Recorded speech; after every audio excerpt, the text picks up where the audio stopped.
नमस्कार दोस्तों, स्वागत है आपका बंडी टॉक्स में। और आज का टॉपिक हमारे लिए बहुत ज़्यादा महत्वपूर्ण है क्योंकि आज हम बात करेंगे अमेरिका के फेलियर के बारे में।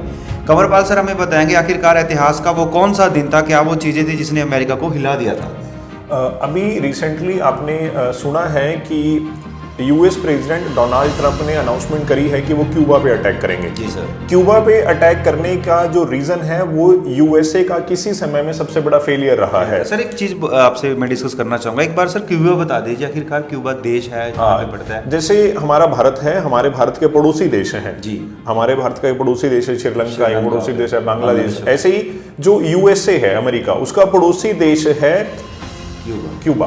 जी। यूएसए से दक्षिण में 150 किलोमीटर की दूरी पर मात्र क्यूबा पड़ता है। जी। इसी क्यूबा ने एक टाइम के अंदर यूएसए पे परमाणु मिसाइलें दागनी दी थी, लगा दी थी कि बस आज दाग देंगे, कल दाग देंगे। और इसी को ही अमेरिका का सबसे बड़ा फेलियर बोला जाता है। सर ऐसा क्या हुआ था कि उन्होंने मिसाइलें लगा दी और अमेरिका को पता नहीं चला? क्योंकि अमेरिका अपने आप में जो एक विशाल शक्तिशाली देश अपने आप को मानता है और वैसी चीजें शायद ना करने दे किसी देश को। ऐसे बताया जाता है कि 1959 में क्यूबा में रेवोल्यूशन हुआ। क्यूबा में जब रेवोल्यूशन हुआ तो वहाँ पे कम्युनिस्ट सरकार बन गई और जो यूएस है वो डेमोक्रेसी को सपोर्ट करता है और यूएस के पड़ोस में ही कम्युनिस्ट सरकार बन गई। और जो कम्युनिस्ट है वो आपको पता है प्रो रशिया बात करते हैं। जी। Pro Russia pro China communist country है दोनों की दोनों। जब यूएसए को पता चला कि उनके पड़ोस में ही कम्युनिस्ट गवर्नमेंट आई तो उन्होंने वहां पे तख्ता पलट करने की काम स्टार्ट कर दिया, जो वर्तमान के अंदर यूएस काम करता है। मतलब स्टार्टिंग से ही तख्ता पलट का काम रहा है। हाँ, यही सीन रहा है। तो वहां पे राष्ट्रपति बने फिडेल कास्ट्रो। आप अगर देखोगे ना, बहुत जगह पे फिडेल कास्ट्रो की फोटो आपने पक्का देखी होगी। और कई बार आप देखना कि टी शर्ट्स के ऊपर फोटो, ब्रांड के ऊपर भी और कैप के ऊपर भी उस व्यक्ति की फोटो दिखती है। क्यूबा के राष्ट्रपति फिडेल कास्ट्रो थे। अभी रिसेंटली 2016 में ही इनकी मृत्यु हुई है। अगर हम इस टॉपिक को डिस्कस करें, क्यूबा में कम्युनिस्ट सरकार बन गई। जैसे ही कम्युनिस्ट सरकार बनी, यूएसए ने उसे मारने के लिए प्रयास करने स्टार्ट कर दिया राष्ट्रपति, जो यूएस बन गया। हाँ, बन गया। अब जैसे ही मारना स्टार्ट करा तो कम्युनिस्ट के अगेंस्ट है क्या मतलब? हाँ। और जैसे ही उसने उसको मारना स्टार्ट करा तो अब क्यूबा के राष्ट्रपति ने रशिया, जिसे अब रशिया बोलते हैं, पहले वो सोवियत संघ था, सोवियत संघ से सहायता मांगी। सोवियत संघ से जब उसने सहायता मांगी तो सोवियत संघ ने उसे बोला अभी बताओ क्या चाहिए। जैसे कई बार हमारे पाकिस्तान के साथ लड़ाई हो जाती है। हाँ। तो पाकिस्तान हमेशा चाइना के आगे घुटने टेक देता है, अपने उस पड़ोसियों से मदद मांग लेता है। इसी प्रकार से क्यूबा ने भी अपनी सुरक्षा को बढ़ाने के लिए उनसे रशिया से सहायता मांगी। रशिया ने सहायता देने के लिए एग्री कर गया। रशिया सहायता देने के लिए एग्री करता है और रशिया क्या करेगा, उनको परमाणु मिसाइलें दे देगा। मतलब आप परमाणु मिसाइल है जो सबसे दुनिया का सबसे खतरनाक हथियार। मतलब आप ये देखो कि 150 किलोमीटर दूर अमेरिका से परमाणु मिसाइल पड़ी है।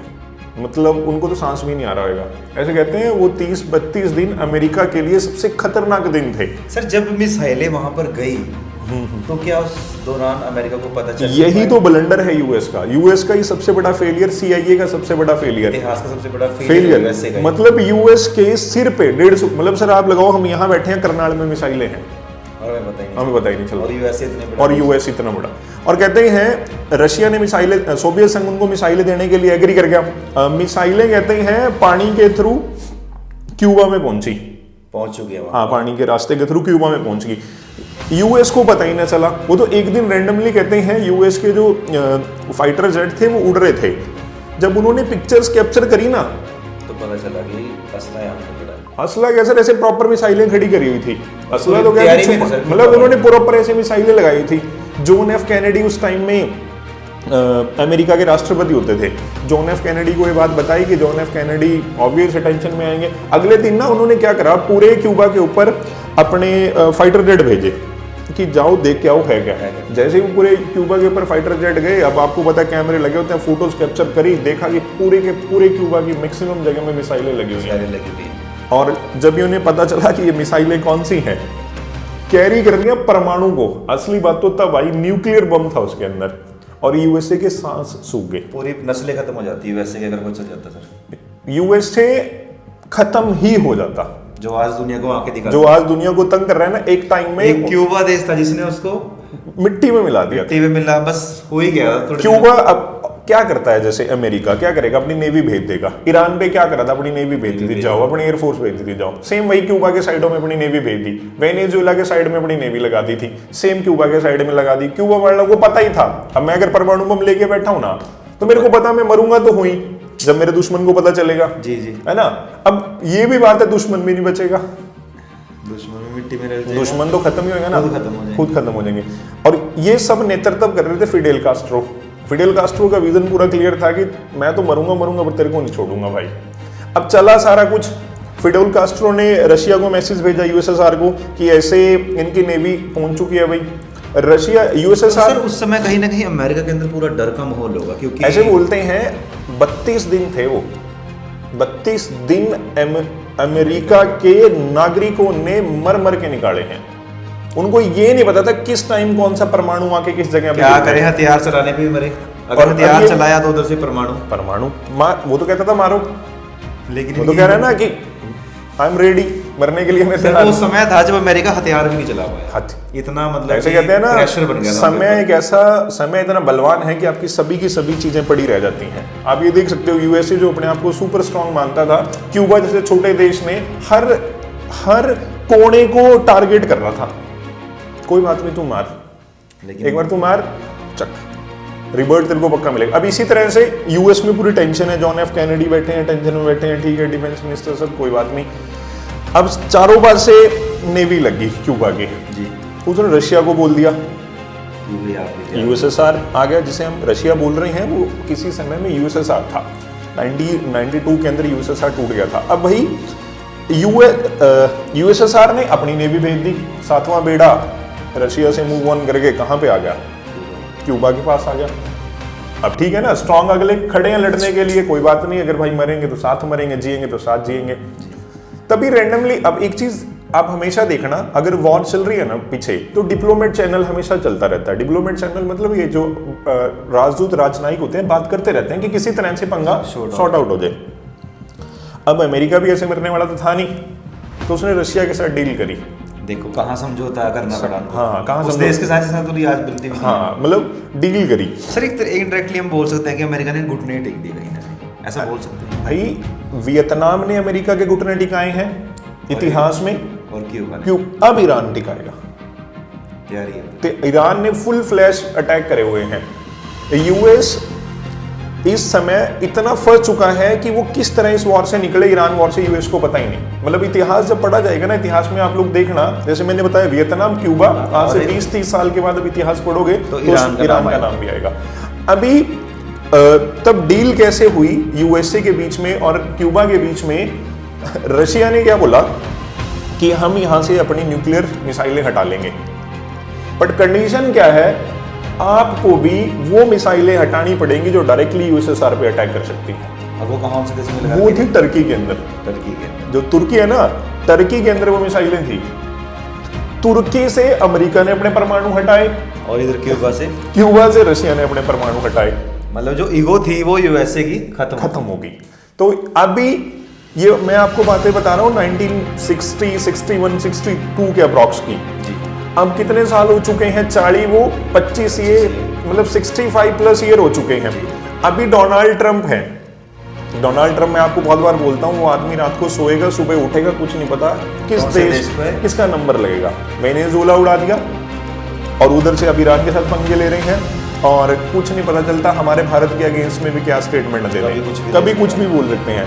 अभी उन्होंने क्या बोल दिया, अब यार उनकी ईरान में फुल फ्लैश बेइज्जती हो रही है, अब उस अपने लोगों के सामने कौन सा फेस लेके जाएंगे, अब अपने लोगों के सामने फेस लेके जाएंगे। कुछ नहीं, क्यूबा ने हमारी बेइज्जती करी थी ना, अब देखो हम क्यूबा को कैप्चर करेंगे, ईरान से लोगों का ध्यान करने के लिए क्यूबा को मोहरा बना देंगे। अब जैसे हम बोलते हैं ना, हाँ, इनका कोई दीनमान है नहीं सर, जैसे आप बोलते हो ना कि इनमें इंसानियत नाम की कोई भी बात नहीं है। मतलब अब अपने लोगों के आगे अच्छा बनने के लिए वो पुराने जख्म को दोबारा खुरे देंगे। अपने लेवल का बंदा नहीं देख रहे ना सर, अपने लेवल का, सही बात है ना, अपने लेवल। अगर क्यूबा एक छोटा ही देश है, अगर यूएसए को लड़ना है तो लड़े ईरान के साथ। हमारे यहाँ पे बोलते थे ना, सबके लेवल निकलेंगे, रील सी आई थी, यूएसए के भी लेवल निकलेंगे, निकाल रहा है ना, ईरान अकेले ने निकाले हैं लेवल। बिल्कुल सर। अभी उसके बाद अब डोनाल्ड ट्रंप ने बोल दिया किसके ऊपर अटैक करा जाएगा, क्यूबा के ऊपर। कुछ नहीं करेंगे, उसके बीच अब बस लोगों का ध्यान कैप्चर करेंगे। कहीं ना कहीं हाँ। यूएसए के लोगों को लगे कि हम स्ट्रांग है अभी यार एक बात है ना,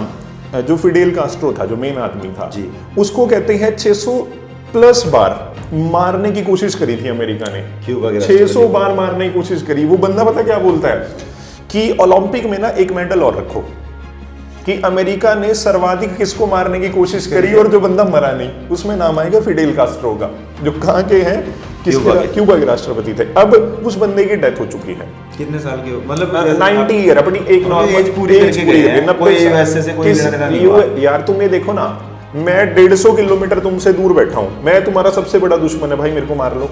मार ही नहीं सके। 600 प्लस टाइम बंदा कहता है सबसे बड़ा सम्मान दो मेरे को, दो कि अमेरिका में मतलब यूएसए की इंडायरेक्टली सबसे बड़ी हार है, वन ऑफ सबसे बड़ा फेलियर है यूएस गवर्नमेंट का ये। अब इसके दुनिया को पता नहीं है, जो कहते हैं ना कि यूएसए बहुत ताकतवर देश है, तो ये वो तथ्य हैं जो बताते हैं कि पुराने समय में इतिहास के मतलब कि पढ़ने से पता चलता है कि यूएसए की कब कब घुटने जो है वो नीचे लगे हुए हैं। हाँ, और अब अभी आप देखोगे, अब जो क्यूबा है, क्यूबा में अब जो गवर्नमेंट है वो प्रो वेनेजुएला थी, वहां का जो राष्ट्रपति है वो प्रो वेनेजुएला है जी। अब यार वेनेजुएला सपोर्ट करता था क्यूबा को, अब यार वेनेजुएला का राष्ट्रपति ही उठा लिया।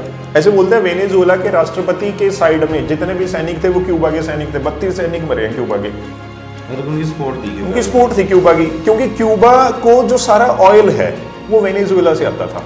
अब राष्ट्रपति ने क्या करा, ऑयल को कट कर दिया, ऑयल कट हो गया, वहां पे ऑयल की कमी हो जाएगी। क्यूबा ऑयल से बिजली बनाता था, क्यूबा अब ऑयल से बिजली बन रही थी, ऑयल कम हो गया तो बिजली भी क्या आ जाएगी, संकट आ जाएगा। मतलब पैसे के तौर पे आर्थिक रूप से क्यूबा को मारा जा रहा है। बाद में क्या होगा, जैसे वेनेजुएला के चारों साइड में नेवी लगाई थी, क्यूबा के साइड में भी नेवी लग जाएगी, फिर अमेरिका का राष्ट्रपति आएगा, बोलेगा मैंने अमेरिका को ग्रेट बना दिया दोबारा से, और हमने क्यूबा को क्या कर लिया, कैप्चर कर लिया। लेकिन सर मेरे को ऐसा लगता है कि कहीं ना कहीं क्यूबा को दोबारा वही एक्शन लेना चाहिए जो 1960 में जैसे उन्होंने लिया था, तो थोड़ी अकल आए कहीं ना कहीं। वैसे ऐसा हो सकता है, वैसे इतिहास में कुछ भी हो सकता है जी। एक बात बोली जाती है, तुम्हारे विचार मिले या ना मिले, डिप्लोमेट्स के हाथ मिलते रहने चाहिए। हाथ मिलते रहने का मतलब ऐसी तो बात है नहीं कि कभी उसके बाद से रशिया और इसने एक दूसरे को सपोर्ट ना करी हो, क्यूबा ने। और कहीं ना कहीं जैसे आजकल स्थितियां बनी हुई हैं यूएसए की, जो अंकारी नीति है, तो देश इकट्ठे भी हो सकते हैं, दोबारा से वो स्थिति आ सकती है। तो एक बार तो आ जानी चाहिए वो स्थिति, तभी थोड़ा सा दुनिया में स्टेबिलिटी आएगी। जब से आप Donald Trump president of US बने, लड़ाइयां चल रही हैं, बच्चे मर रहे हैं, मतलब स्थितियां थोड़ी ठीक नहीं है। मतलब ये कहीं ना कहीं एक दुनिया के लिए गलत मैसेज आ रहा है। आप देखो ना, ये तो वो पुराने राजाओं वाला टाइम आ गया, जैसे हमारे पुराने राजा अपनी और सर मनमानी तो करें। पुराने राजा क्या करते थे, बड़ा राजा छोटे को कैप्चर कर रहा था, छोटा उससे छोटे। मतलब फिर वही बात आ गई ना, फिर इंसानियत, समाज, ये समाजवाद, ये सब चीजें जिस लोकतंत्र के लिए लोग लड़े शायद वो खत्म राजतंत्र बनेगा। बिल्कुल। और इंटरेक्टली है भी असर पैसे वाले लोगों के लिए, जैसे यूएसए वगैरह देश है, ये तो मतलब कि छोटे देशों, जैसे आपने बताया कि क्यूबा को कैप्चर करने की कोशिश भी करते हैं, उसमें कौन मरेगा, नॉर्मल इंसान मरेंगे, बच्चे मरेंगे, जैसे ईरान और इसकी लड़ाई हमेशा वो रोज खबरें आई रही, हमेशा सर्वाइव हमेशा नॉर्मल आदमी करता है, गरीब आदमी करता है।